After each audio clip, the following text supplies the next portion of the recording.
Many people have questions about what to do about unconverted relatives. God can save anybody, however great, however deeply they may have fallen into sin.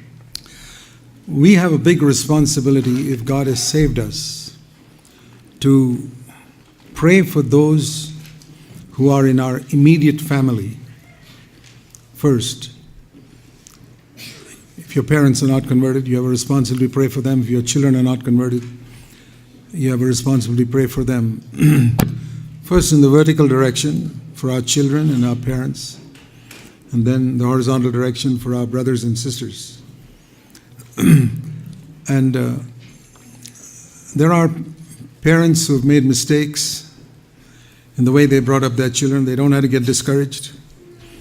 There's nothing impossible with God. I've often told parents that if your children are gone astray and you acknowledge your mistake, ask God to forgive you. There's forgiveness with God.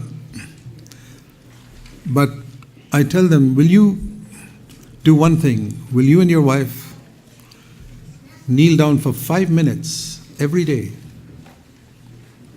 and settle everything between you and God and between you and each other, and pray for that child of yours that's not following the Lord or that's gone astray. And if you keep at it, I can almost guarantee with certainty God will bring that child back.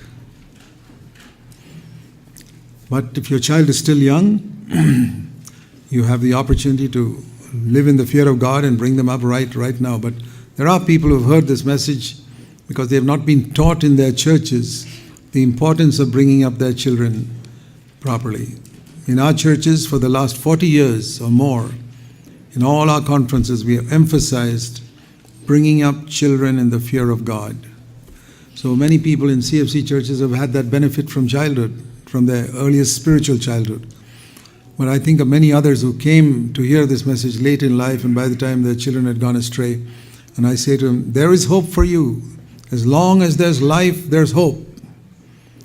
If your wife is unconverted, husband is unconverted, parents are unconverted, children are unconverted, pray for them, determine, say, Lord, I will not let you go until you answer this prayer, and I'm going to lay hold of you. I don't care how long it takes.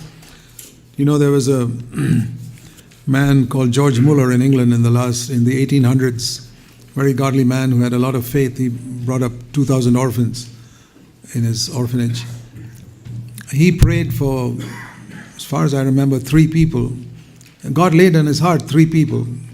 And he prayed consistently for them. And if I remember right, one of them was converted after a few years. One of them was converted after 30 years of prayer.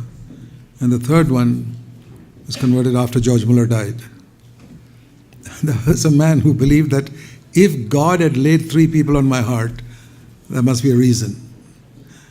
I mean, you can't pray for the whole of the United States or the whole of any country, not like that. But if God lays somebody on your heart, that means He wants you to work with that person. And I've had some remarkable examples like that.